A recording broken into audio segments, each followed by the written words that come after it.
লেখিকা হৈমন্তী বণিকের মায়ার বাঁধন। কি গো, যাবেই তুমি? স্ত্রীর দিকে অসহায়ভাবে তাকিয়ে বলল অতনু। মিলি মুচকি হেসে উত্তর দেয়, ব্যাগটা গুছিয়ে রেডি আমি। এখনো বিশ্বাস হচ্ছে না তোমার? বেশ লোক তো।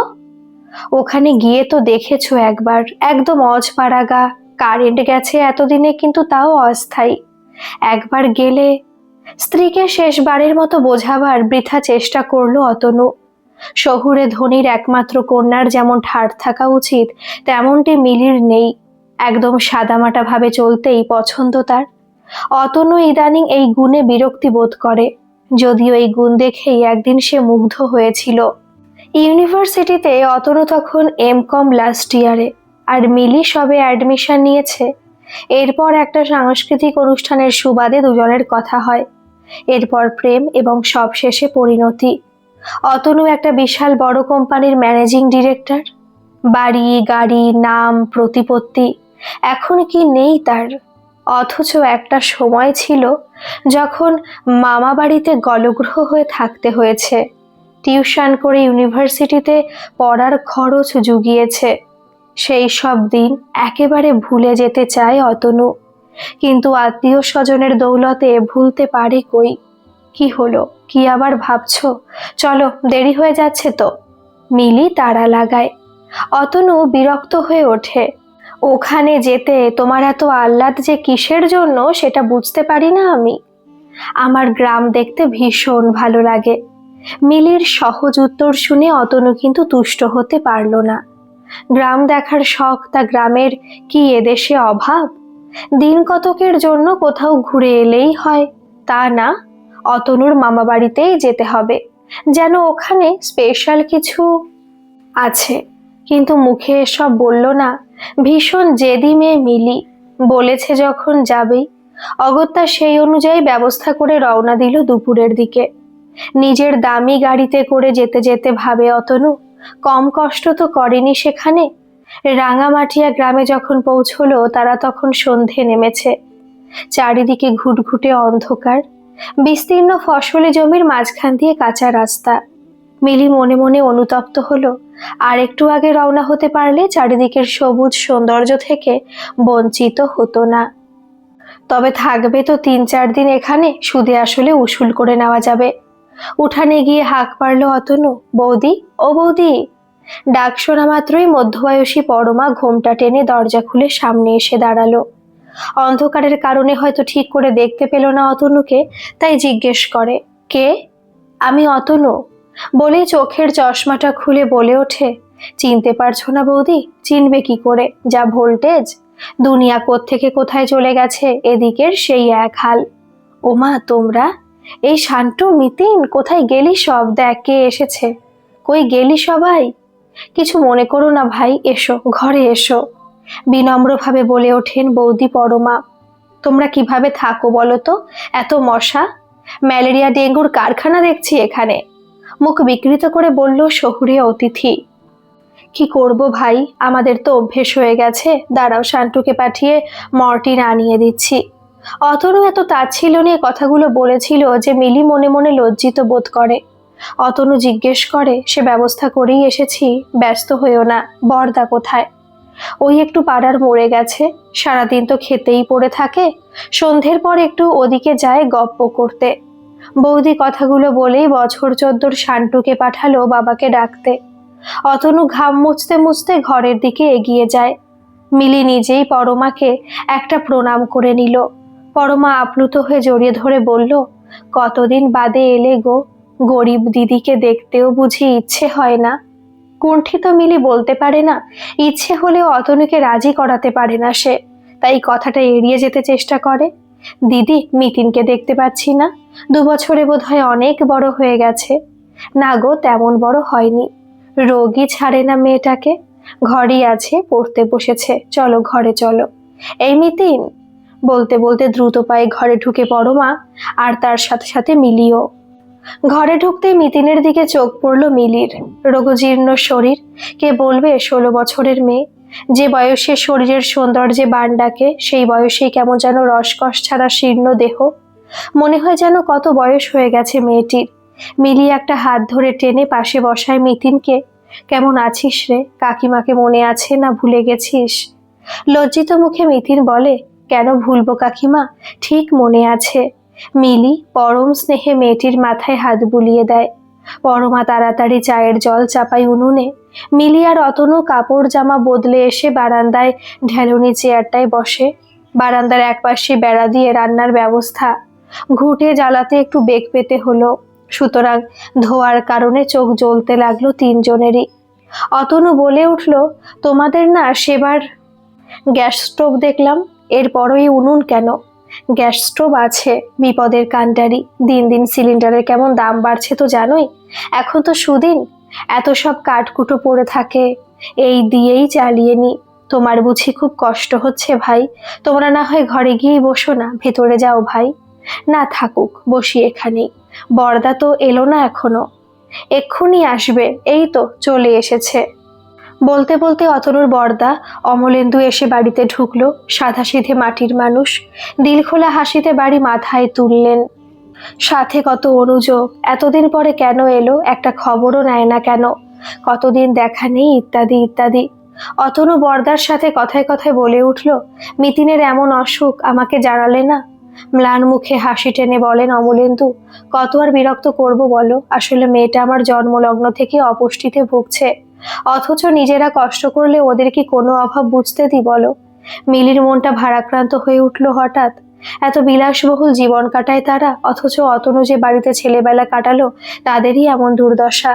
সবচেয়ে অবাক হলো এই ভেবে যে অতনু তো কখনো তাদের কথা মুখেও আনে না। অতনুকে কেমন যেন স্বার্থপর মনে হয় তার। তাদের কথার মাঝখানে মিলি বলে বসে, এবার যাওয়ার সময় মিতিনকে আমি সাথে নিয়ে যাব ভাবছি বরদা, ওখানে ভালো ডাক্তার দেখালে সুস্থ হয়ে উঠব। অতনুকে বিরক্ত হলো, হলেই বাকি, মিলি যে নিজের সিদ্ধান্তে অনড় থাকবে এটা সেও ভালোভাবেই জানে। একবার পরমা আপত্তি করলেও শেষ অবধি তা ধোপে টিকলো না। সে রাতে খাওয়া দাওয়ার পর বিছানায় এসে মিলি অতনুকে বলল, তোমার দাদার এমন অবস্থা, কই একটিবারের জন্য তো মুখেও আনো না তুমি? অতনু বিরক্ত হয়, কিন্তু প্রত্যুত্তরে কিছু বলে না। মিলি আবার জানতে চায়, কি বলছি উত্তর দাও। তোমার এসব ঘ্যান ঘ্যানানির ভয়ই এখানে আসতে চাই না। মুখে বললে কি ওদের সমস্ত দুঃখ মিটে যাবে? মিটে যাবে যদি তুমি চাও, আমাদের তো কোনো অভাব নেই। এত অঢেল সম্পত্তি, টাকা, অথচ তুমি কিভাবে পারো এদের কথা ভুলে থাকতে? তীব্র ঘৃণায় মিলির ভ্রু কুঁচকে যায়। সেসব তোমার বাবার, তোমার, আমার তো নয়। ধীর গম্ভীর গলায় বলে অতনু। মিলির মুখে কথা আসে না। অতনুকে সে ভালোবাসতো বলেই বাবা অবলীলায় তাদের সম্পর্কটা মেনে নিয়েছিলেন। বাবার পরোক্ষ প্রভাবেই চাকরিটি পেয়েছিল অতনু, তা সে জানে। মিলির বাবার সমস্ত সম্পত্তির মালিক এখন তারা দুজনেই। আমার টাকা কি তোমার নয়? ঠিক আছে মানলাম, কিন্তু আমার টাকা সৎ কাজে খরচ করলে কি আমি বাধা দিতাম বলে তোমার মনে হয়? মিলির গলায় তীব্র ক্ষোভ ঝরে পড়ল। রাত হয়েছে, শুয়ে পড়ো, ওসব নিয়ে বাড়ি গিয়ে কথা হবে, গুড নাইট। বলে চাদরটা ভালোভাবে মুড়ে নিয়ে ওপাশ ফিরে শোয়ে অতনু। মিলি মূর্তির মতো স্তব্ধ হয়ে বসে থাকে অনেকক্ষণ। আজকে কেমন যেন অচেনা মনে হচ্ছে অতনুকে। পরদিন বেশ বেলা হয়ে গেল ঘুম থেকে উঠতে। অতনু ঘরে ছিল না। পরে মিতিনের কাছে জানতে পারে বরদার সাথে বেরিয়েছে। মিলি তাড়াতাড়ি স্নান সেরে নিয়ে পরমার কাছে এসে বসে। মনটা ভারী হয়ে আছে। অতনুকে সে ভালোবেসেছে তার সরলতা সততার কারণেই, অথচ কিছু ভাবছো বুঝি মিলি? পরমা জিজ্ঞাসু চোখে তাকায়। মিলি মাথা নাড়ে। কালকে বুঝি ঘুম হয়নি তোমার? কেমন গুমোট গরম পড়েছিল, নিশ্চয়ই ঘুমোতে পারোনি। পরমা উৎকণ্ঠা প্রকাশ করে। তুমি মিছেই ভাবছো ভালো ঘুম হয়েছে, আসলে দেরিতে উঠেছি বলে হয়তো মাথাটা ব্যথা করছে। বলে কপালটা দু আঙুল দিয়ে চেপে ধরে মিলি। আমি চা বসিয়েছি, এই তো হয়ে যাচ্ছে। গরম গরম এক কাপ চা খেলে ভালো বোধ করবে। ব্যস্ত হাতে উনুনের আগুনটা উস্কে দিলেন পরমা। মিলি হঠাৎই জানতে চায়, অতনু তো সেই ছোটবেলায় বাবা মাকে হারিয়ে এ বাড়িতেই বড় হয়েছে, তাই না বর্দি? পরমা বললেন, এ কথা আবার কেন? সে কবেকার কথা, বাদ দাও তো। বলো না বর্দি, আমার ভালো লাগবে শুনতে। অতনুর ছোটবেলার কোনো কথাই তো বলে না সে, তোমার কাছে থেকেই জেনে নি। মিলি নাছোড়বান্দা। অগত্যা চায়ের কাপটা মিলির হাতে ধরিয়ে দিয়ে পরমা বলতে লাগলেন, আমিও ভাই সব জানি নে, তবে শাশুড়ি মা বলতেন খুব কষ্ট করেছে বেচারা। ছোট্টটি ছিল যখন মা মারা যায়, এর 1 বছরের মধ্যে তার বাবাও অনাথের মতোই এ বাড়িতে আশ্রয় নেয়। তখন তোমার বড়দাও ছোটই ছিল, ক্লাস 9-এ উঠেছে সবে। অতনু বছর 8-এর তখন। তোমার বড়দা বলেন অতনু না খেয়ে কতদিন যে স্কুলে গেছে তার ইয়ত্তা নেই, তবুও পড়া চাই। খুব কষ্ট করেছে বোন, বইপত্র কেনারও সামর্থ্য ছিল না, পুরনো বই জোগাড় করে পড়তো। একটা চাপা দীর্ঘশ্বাস বেরিয়ে আসে পরমার বুক চিরে। মিলি 2 হাত দূর থেকেও স্পষ্ট অনুভব করতে পারে, কিন্তু সে সব কথা শুনতে চায়, তাই পরমাকে থামতে দেয় না। এরপর কি হয়েছিল বর্দি? এরপর তোমার বর্দার আর পড়াশোনা তেমন এগোয়নি। এদিকে সংসারের কর্তা আমার শ্বশুরেরও অকাল মৃত্যু হয়। ও আর পড়াশোনা করতে পারল না। তবে অতনুর পড়া যেন বন্ধ না হয়, তাই এ সংসারের হাল ধরেছিল। তখন একটা দোকানে কর্মচারী ছিল যখন আমাদের বিয়ে হয়। এরপর আমার বাবার কাছ থেকে কিছু টাকা ধার নিয়েই চালের ব্যবসা শুরু করে। এরপর দিনে দিনে জমি জমা কেনে, কিন্তু এতটাই ধার দেনা ছিল যে সে সময়টা অতনুর পড়ার খরচ চালাতে পারেনি। অতনু নিজেই সে ব্যবস্থা করে নিয়েছিল। অনেক কষ্টে দিন কাটিয়েছে ছেলেটা। ঈশ্বর তাই অবশেষে মুখ তুলে দেখেছেন তার দিকে। বলতে বলতে অশ্রু সজল চোখে অদৃশ্য ঈশ্বরের উদ্দেশ্যে জোর হাত কপালে ঠেকায় পরমা। আর তোমাদের দিকে? মিলিয়ে আপন মনে জিজ্ঞেস করে ফেলে। পরমা ঠিক বুঝতে পারলেন না, একটু থতমত খেয়ে আবার বললেন, সবার ভাগ্য কি একরকম হয়? অতনু লড়াই করেছে, ঈশ্বর তুষ্ট হয়েছেন। আমরা কিছুই করতে পারলাম না গো, না পড়ালেখা না লড়াই, হয়তো তাই ঈশ্বরও ফিরে তাকালেন না। একটা গভীর নিঃশ্বাস ফেলে থামলেন পরমা। মিলি চুপচাপ কিছুক্ষণ বসে থাকে, দেখতে থাকে পরমাকে। একসময় ভীষণ সুন্দর ছিলেন, তা বোঝা যায়, তবে অভাব আর দুঃখ কষ্ট তার ছাপ বড় বেশি করে ফেলে গেছে পরমার উপর। চোখের কোণে কালি বলি রেখা পড়েছে। মিলির মনটা ভারাক্রান্ত হয়ে ওঠে। চরম দুঃখের দিনে আশ্রয় দিয়েছিল যে ভাই, তার আজ অমন দুর্দশা। তাদের দয়াতেই আজকের অতনু, অথচ তাদের কথাই আর মনে নেই তার। চায়ের কাপটি সামনে ধরে দাঁড়ালেন পরমা। নাও ভাই, চাটুকু খেয়ে নাও, মাথা ব্যথা ঠিক কমে যাবে। মিলি হাত থেকে কাপটি নিতে নিতে আবার তাকায় পরমার মুখের দিকে। কি অদ্ভুত তৃপ্তির হাসি মুখে তার। মিলির মনটা শ্রদ্ধায় ভরে ওঠে। 2 দিন বাদে মিলি হঠাৎই বাড়ি ফিরে যেতে মরিয়া হয়ে উঠল।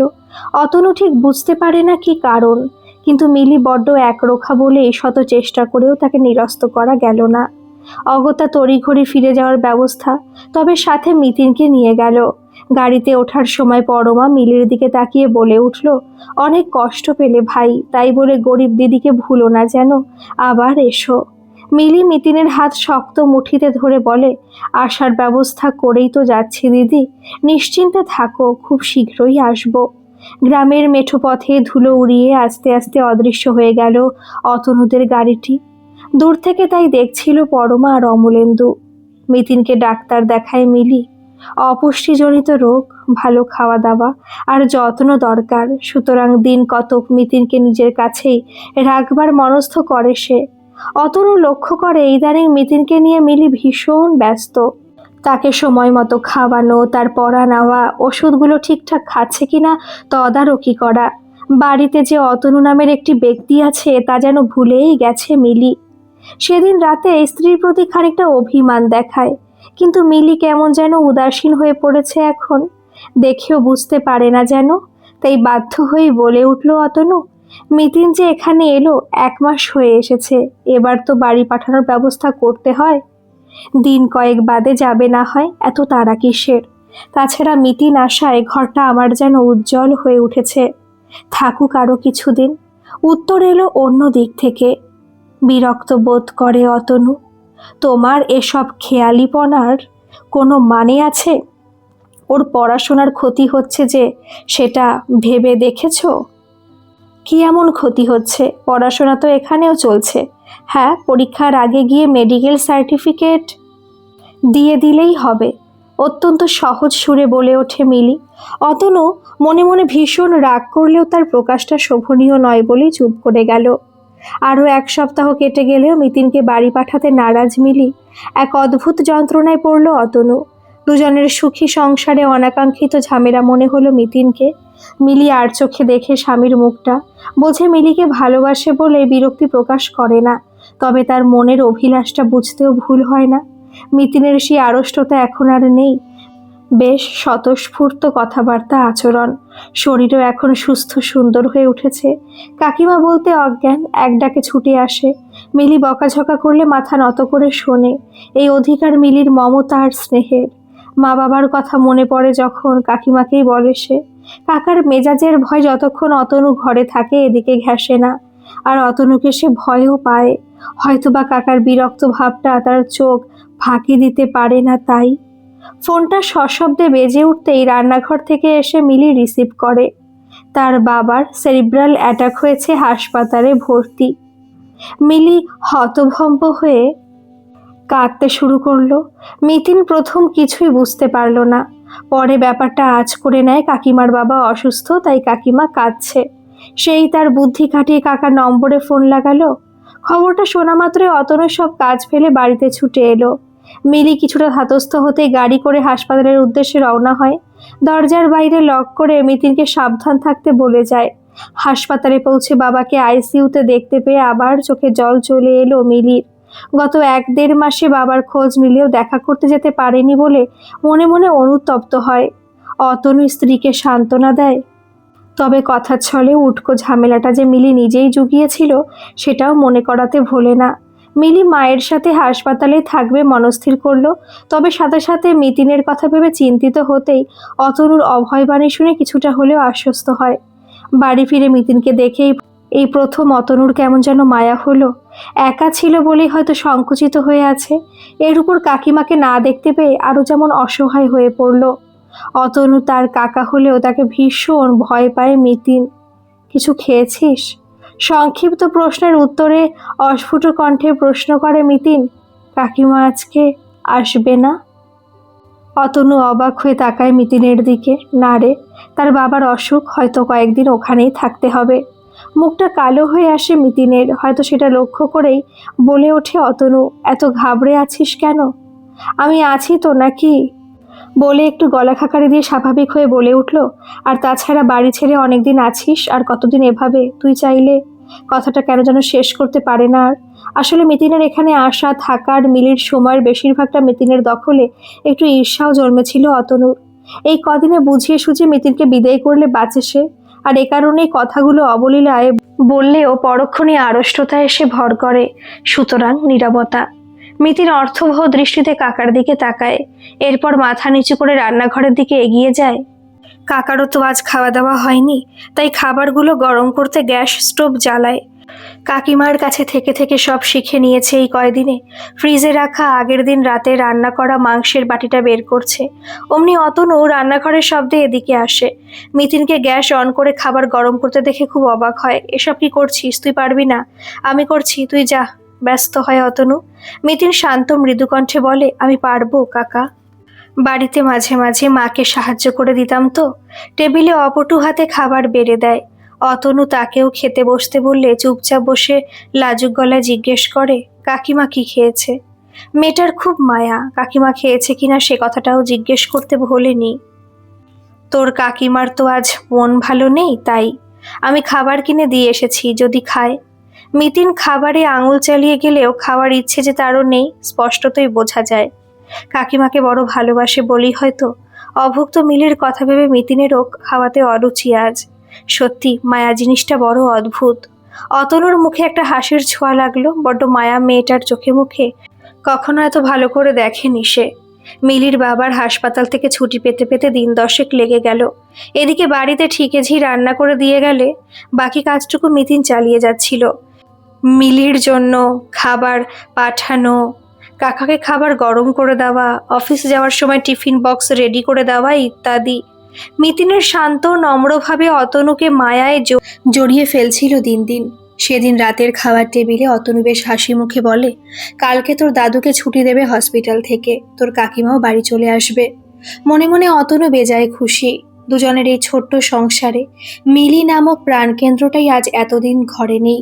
মনে মনে একটু স্বস্তি পায় এখন। মিতিনের মুখটা উজ্জ্বল হয়ে উঠেই পরক্ষণে নিষ্প্রভ হয়ে যায়। কাকিমা ফিরে আসবে, ভীষণ খুশি। কিন্তু এবার তো ফিরে যেতে হবে, কাকার কথাটা এখনো কানে বাজে তার।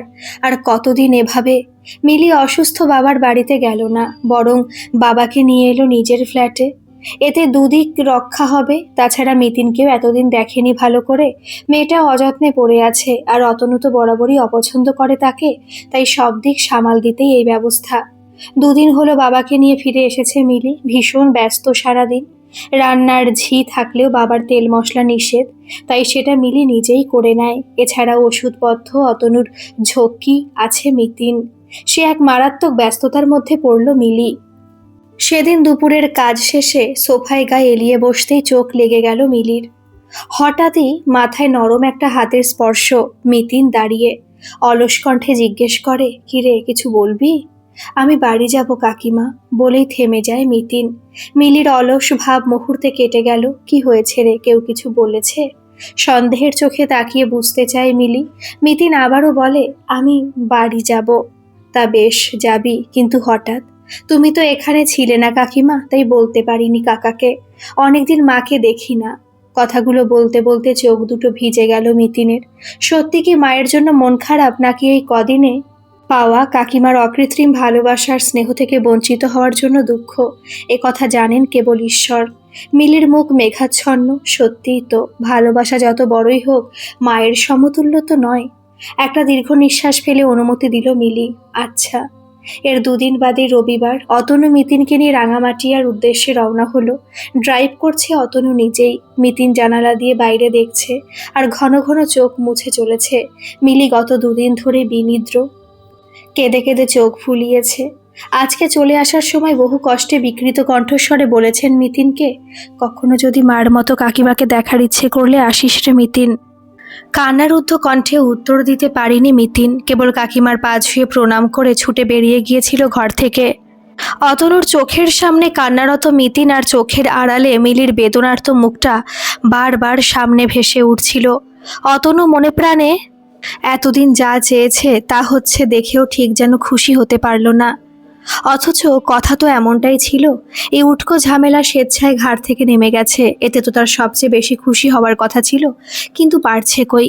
গ্রামের খোলা উঠানে অতনুর বড় গাড়িটা থামতেই শশব্যস্ত হয়ে ঘর থেকে বের হলো দাদা বৌদি দুজনেই। মিতিনের দিকে তাকিয়ে দুজনের চোখে আনন্দাশ্রু। কত সুন্দর দেখতে হয়েছে মিতিন। সে রোগক্লিষ্ট জীর্ণ দেহ, মেয়েটির আমূল পরিবর্তন। কৃতজ্ঞতা প্রকাশের ভাষা পেল না পরমা, কেবল ঝরঝর করে মেয়েকে বুকে জড়িয়ে কেঁদে ফেলল। অতনুকে চোখের দৃষ্টিতে কৃতজ্ঞতা ফুটে উঠল। একটু সময় কেটে যাওয়ার পর অমলেন্দু তাড়া লাগালেন, মেয়েকে সোহাগ পরেও করতে পারবে গো, এখন কিছু খাবার ব্যবস্থা করো দেখি। কত দূর থেকে এলো ভাইটি আমার, আয় এখানে বস। বলতে বলতে প্লাস্টিকের চেয়ারখানা গামছা দিয়ে মুছে অতনুর দিকে এগিয়ে দিল। অতনুর আজকে যেন তাড়া নেই, আস্তে আস্তে বসে পড়ল। অমলেন্দু জানতে চান, আজকেই কি ফিরবি? গম্ভীর উত্তর। অমলেন্দু এ কথা সে কথা বলেই চলেছেন। অতনু একদৃষ্টে তাকিয়ে দেখছে তাকে। সে সহজ সরলতা এক চুলো কমেনি। এত অভাবেও এমন সন্তুষ্টি নিয়ে হাসি মুখে অমলেন্দু কথা বলে যাচ্ছেন। অতনু আজ প্রতিষ্ঠিত, অথচ এর পেছনে তার অবদান কি কিছুই নয়? নিজে না খেয়েও তো কতদিন অতনুকে খাইয়েছে, কতদিন বৌদিকে বলতে শুনেছে ওর একটু বেশি খাওয়া দরকার। কত খাটুনি পড়ালেখা করতে, কত কষ্ট করে পড়া চালিয়ে যাচ্ছে। বেচারিকে একটু ভাত বেশি দিও, আর রাতের দুধটা ওকেই দিও, বুঝলে? আমার ইদানিং হজমের গন্ডগোল হচ্ছে। বড় ভাইয়েরা বোধহয় এভাবেই নানা অজুহাতে নিজের ভাগেরটা অবলীলায় ছোট ভাইকে দিয়ে যায়। প্রতিদানে সবাই কি পায় তার প্রাপ্য সম্মান? হয়তো না, যেমনটা অমলেন্দু পেলেন না। অতনুর মনে জাগে তীব্র অনুশোচনা। কিছুই যে করা হলো না। যখন কেউ ছিল না, এই দাদাই একমাত্র আশ্রয় ছিল একদিন। মাথা গোজবার জায়গা দিয়েছেন, দুবেলা খাবার দিয়েছেন। হয়তো যতটা সাহায্য সে অমলেন্দুর কাছ থেকে আশা করছিল ততটা পায়নি, কিন্তু এর পেছনে কারণটা তো ভেবে দেখেনি এত বছর। আর্থিক দিক থেকে অতি দুর্বল অমলেন্দুর পক্ষে কি সম্ভব ছিল তখন? অতনুর বুকটা হাহাকার করে ওঠে। এই দাদাকে সে বিরক্তির পাত্র ভেবেছে। এদের সাথে সম্পর্ক রাখতে লজ্জাবোধ করেছে। মিলিকে এদের প্রতি এতটা সিরিয়াস হতে দেখে বিরক্ত হয়েছে। ছি। চায়ের কাপ হাতে সামনে দাঁড়ালো মিতিন। অতনুর মনের ভেতরে তোলপাড় পাছে বাইরে ধরা পড়ে, সেজন্যই হয়তো বৌদিকে ডাক পারল। আরে বৌদি, আমি তো চাই চিনি খাই না, ডাক্তার মানা করেছে। বলতেই ভুলে গেছি। মিতিন মুচকি হেসে বলে, আমি বলে দিয়েছিলাম মাকে, খেয়ে নাও কাকা, চিনি নেই এতে। হতবাক হয় অতনু। মেয়েটা এত কান্নাকাটির মধ্যে এটাও খেয়াল রেখেছে। সস্নেহে তাকায় মিতিনের দিকে। কেঁদে কেঁদে চোখ দুটি ফুলে গেছে। কেবল একটা তপ্ত নিঃশ্বাস ফেলে চায়ের কাপে চুমুক দিল অতনু। দুপুরের খাবার শেষেও ফিরে যেতে গা করল না যেন। ব্যাপারটা লক্ষ্য করলেন পরমা, তাই আড়ষ্ট গলায় বললেন, তোমার শ্বশুর মশাই এখন কেমন আছেন? মিতিন বলছিল। অতনু আবার ফিরে তাকায় মিতিনের দিকে। এরপর বলে, এখন ভালো। আচ্ছা, আসলে সেই আশা অবধি দেখছি তুমি খুব চিন্তা করছো কি না, তাই জিজ্ঞেস করলাম। চিন্তা করছি ঠিকই, কিন্তু তাকে নিয়ে নয়, মিলিকে নিয়ে। পরমা আশঙ্কিত হয়ে বলে, তাও ঠিক বলেছেন। এই কমাস ধরে বেচারিকে অনেক খাটতে হয়েছে। মেয়েটাকে নিজেই নিয়ে গিয়ে সুস্থ করে তুলল। সত্যি বলতে কি, আমি মা হয়েও তো পারিনি এমন। কথাগুলো কান্নায় ভিজে যায়। তোমাদের এই উপকারের জন্য কি বলে যে কৃতজ্ঞতা জানাই, ভাষা নেই ভাই। বউটি তোমার লক্ষ্মী, যা ছুঁয়ে তাই সোনা হয়ে যায় ভাই। বলতে বলতেই পরমা অদূরে বসে থাকা মিতিনের দিকে তাকালো। অতনু স্তব্ধ, মনে মনে কি যেন একটু ভাবলো। নিজেকে আর একটু সময় দিতে হবে তাকে, তাই নিজে থেকেই বলে ওঠে, বৌদি রাতে আলু পোস্ত করো, অনেকদিন খাই না ও সব। পরমা আর অমলেন্দুর আনন্দ আর বাদ মানে না। অতনু নিজে থেকে আজকে রাতটা থাকবে, এও কি কম সৌভাগ্যের ব্যাপার? রাতের খাওয়ার সাথে দাদা বৌদির অকৃত্রিম আন্তরিক আতিথেয়তা অতনুকে ভেতর থেকে নাড়িয়ে দিয়ে যাচ্ছিল বারবার। মিলির সাথে রাতে ফোনে কথা হলো, বেশ অভিমানী কণ্ঠ। কেউ না বললেও মিলি এভাবে মিতিনের চলে আসার দায় অতনুর উপর চাপিয়ে তাকে নীরবে কাঠগড়ায় তুলে দিয়েছিল। স্ত্রীর অভিমানের কারণ সে জানে, আর তা অন্যায্য নয়।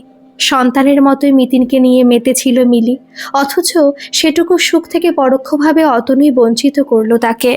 অতনু বিছানায় শুয়ে হিসেব করতে লাগলো। জীবনের কঠোর লড়াই তাকেও কঠোর করে তুলেছে।